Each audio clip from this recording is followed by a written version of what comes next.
take a guess. Well, the one with the handle, the third last one to the right. So this one? Yeah. Yep. Okay. No money on that. Yeah. Good answer. Any others? I'm gonna throw another one just for the. I assume people who've had this before shouldn't be answering. Yeah, I mean, as you see, people are really stuck. But what about the short one? That looks out of place. This one? Yeah. Okay. Yeah. Any others?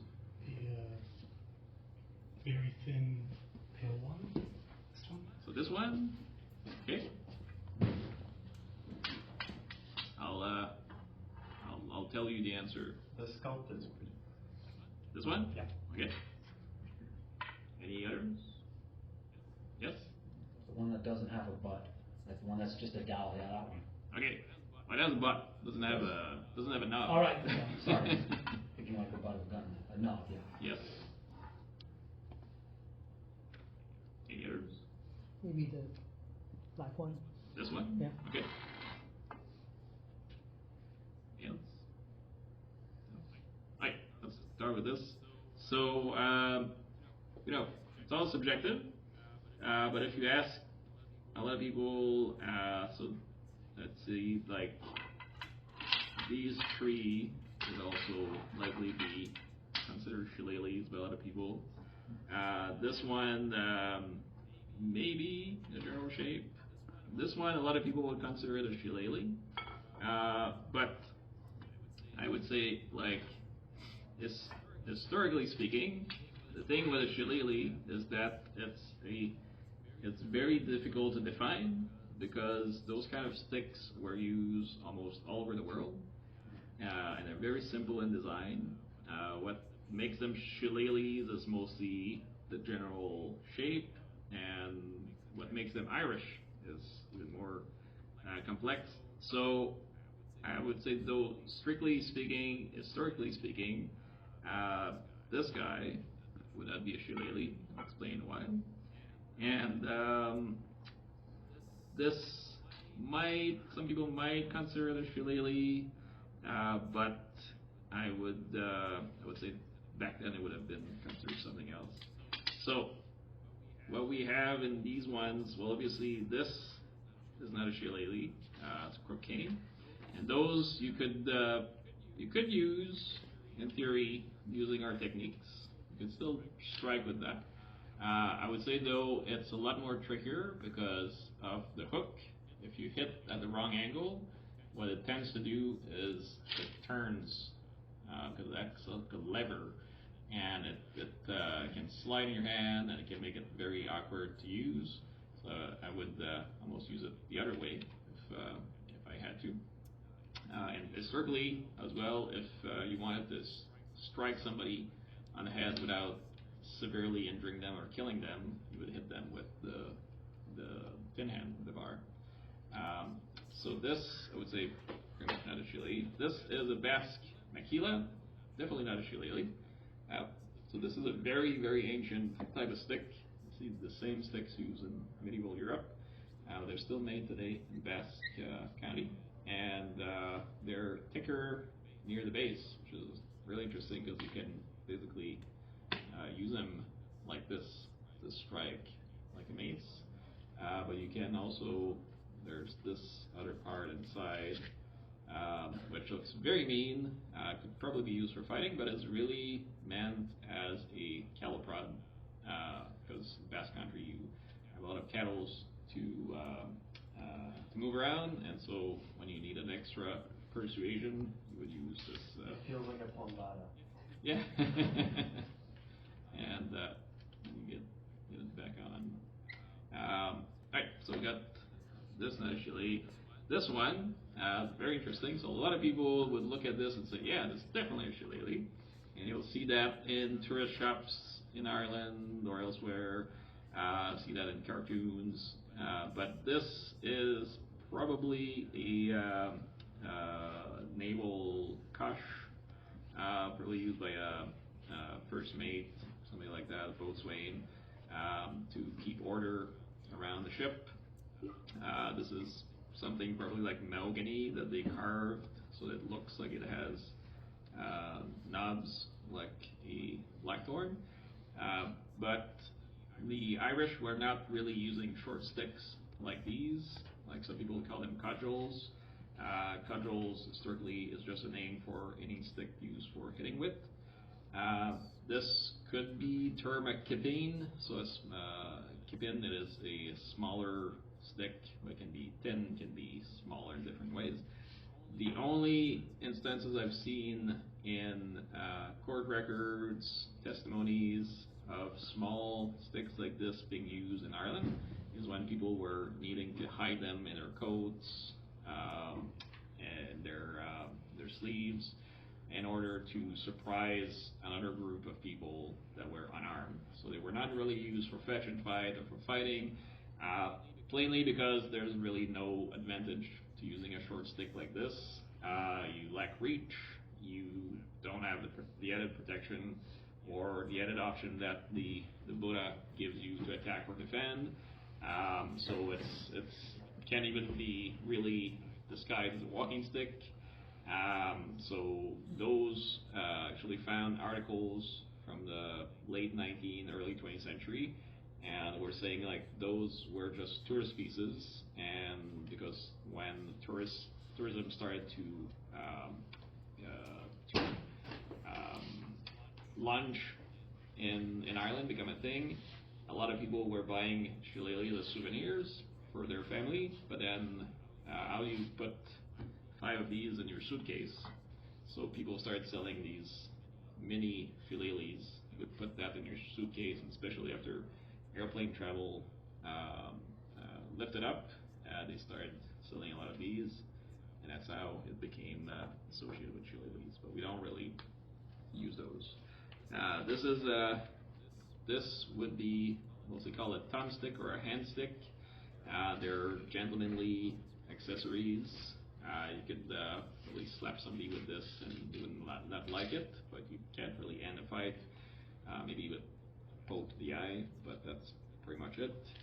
This one is probably ash, and the shape is made so that you can balance it between your thumb and your index. That's why it would be called sometimes the thumb stick. But yeah, those are not really used much for fighting. This is sometimes called a life preserver. So this was sold sometimes as a self-defense stick. It's basically a bar of steel, spring steel, that has these leather washers on it, and it's very interesting. It's very whippy to fight with. It's very interesting. Not something I would necessarily call a shillelagh. It's more of its own thing. Very. Seems almost like a riding crop. Yeah, a little bit. Yeah, you definitely bend this thing quite a lot. And so for the rest, you could call these shillelaghs. This one wouldn't fight with. It's bamboo. It's probably made in Japan, but as a root knot. But one good hit would probably shatter. Now these get more interesting. So this one I think is probably chestnut. You could use it as a shillelagh. It's not really a wood that you would see in Ireland, but these sticks were really popular all across Europe. In France, early 19th century, they would call this. You'd see these sticks carried in things that they would call the mode à l'anglaise or habit à l'anglaise, so English style wardrobe. So it was very fashionable for British gentlemen, when they went to the countryside to carry a blackthorn shillelagh kind of stick. It's still kind of a thing in Irish and British aristocracy today. You'll see them when they go to the countryside carrying a shillelagh or something. So it was very much associated with that. Again, you try to imitate the thorns here by making them, cutting them into the wood. So there's another one here. This one is blackthorn. It's a lot more Irish-like in style, but even though it's probably a shillelagh, this is not this is not a fighting stick. And the way you can tell it is still has part of its thorns on the stick. There's many articles back in the day also that talk about this. The gentlemen, city folks, when they were going, when they wanted a shillelagh, oftentimes they would go in the city to some shop and they would get something like this. Looks very fearsome, looks very singular, but it's fine as long as you grab it like this to fight. But if you want to grab it like we do, it gets very unpractical, very uncomfortable, especially if you're moving your hand across. It's not very helpful, and another problem is it's not really gonna add a lot more damage if you hit somebody with this. Partly because also we want to hit people with the merlin, not the shaft. But also these thorns go all the way into the core of the wood, and they're very, very hard. But if you hit them and they snap, sometimes they can go, they can take out a large part of the wood with them. So again, there's articles from the 19th century. They say people in rural areas of Ireland that actually use these sticks for fighting, they will cut all the thorns off. It's only people, fancy people in the city, that keep these thorns on their sticks. Now, for the rest, these could probably all be Irish. This was not in Ireland. It was used by a friend of mine who's in Switzerland. It's from cornelian cherry, apparently one of the densest woods, probably maybe the densest wood I think in Europe. Very, very heavy, very stiff, very nicely made stick. These two, so this one is Irish. I bought it in Dublin, an antique shop a few years ago. This is made of gorse, or also called whin, or ulex. So this is a very, very thorny, very crooked type of tree that grows in Ireland, and also makes for a very nice shillelagh if you can find something straight enough to make it. This is also the same kind of wood, but this one doesn't have a merlin, but there are sticks that were used like that in Ireland. So you would try to hit simply with the thicker kind of portion of the stick, but if you had something like that, what you would do is you would pour lead into the top of the stick to make it more potent. So you don't need a lot. You just take a little nail that you would heat it red hot. You would plunge it in the wood, and then you would fill the space with lead, and it would give you a lot more potency. This one is probably ash, bought in Kingston years ago. Might be Irish, might be not. Has a little smiley face on it. This one, definitely Irish because I bought it in shillelagh. So all these ones are sparkling sticks. This one is shillelagh. Credit GP for that joke. No offense to other stick makers. I don't mean that it was a joke. No, so this one is blackthorn. Bought it in 2007 when I first went to Ireland, and used it ever since. Remove the bark.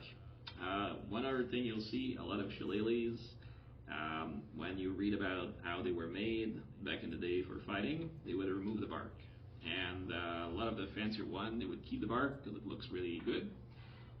But once you start to use them for training, you see that very quickly the bark just goes off, and the stick looks like a mess, and you have to take it off yourself. So you might as well do that at first when you're making it. And this one's a bit crooked, but usually they would try to make it as straight as possible when they were picking and making them, so that it's a little bit easier to fight with. So it's a little tour of the shillelagh as a weapon. So these weapons were used. We don't really know when they started to be used, but there's a good chance that this was related to axe fighting in medieval Ireland, because we know that Irish people back in the 12th, 13th century carried axes like walking sticks and used them one-ended with a thumb up. So good chance that they use it in a similar fashion. Top-weighted weapon as well. And they used those axes up until the end of the 17th century in warfare. And they then by the 18th century, you start to read more about faction fights and the use of shillelaghs, especially in the first part of the 19th century in Ireland. There's a big wave of these faction fights, and you start to see even historical manuals that talk about how these sticks were used. So the style that we train today, it's called Antrim Bataireacht. I learned it when I was in Ireland in 2007 from my teacher, Mr. Ramsey, and this is a style that he learned from his father and his grandfather, and he gave me and my brother-in-law back then permission to teach it. And so since then I've been teaching this style, and yeah, so that's a traditional style. It goes back for a long time. Again, we don't know exactly for sure, but this is a long tradition of martial arts in Ireland that goes back to medieval time, probably, and maybe beyond. Yeah, that's a bit about the history of this. If you want to learn more, we have videos on this on our channel on YouTube, but also we got a blog on our website, irishstick.com.